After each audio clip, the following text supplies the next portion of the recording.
شیخ Saadi. پھر وہ شیخ Saadi کا واقعہ ذہن میں آ گیا۔ شیخ سعدی سفر کر رہے تھے، ساتھ ان کا گدھا تھا۔ ایک گاؤں میں پہنچے تو رات پڑ گئی۔ سردی کے دن تھے۔ رات بسر کرنے کا ٹھکانہ تلاش کرنے لگے۔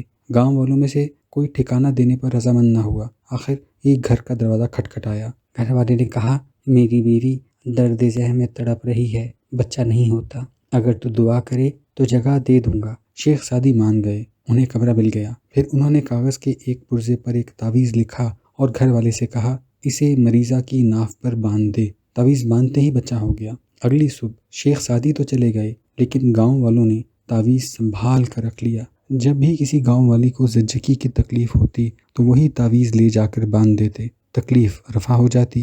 گاؤں کے مولوی کو اس بات پر بڑا غصہ آیا۔ اس نے سوچا کہ اگر اس تعویذ پر لکھی ہوئی آیت کا پتہ چل جائے تو اسے بڑا فائدہ ہوگا۔ مولوی نے جھوٹ موٹ کا بہانہ تراشا اور تعویذ مانگ کر لے گیا۔ اسے کھولا تو لکھا تھا، یا اللہ، میں اور میرا گدھا اب آرام سے ہیں، ٹھکانہ مل گیا ہے، باقی تو جانے اور تیرا کام جانے۔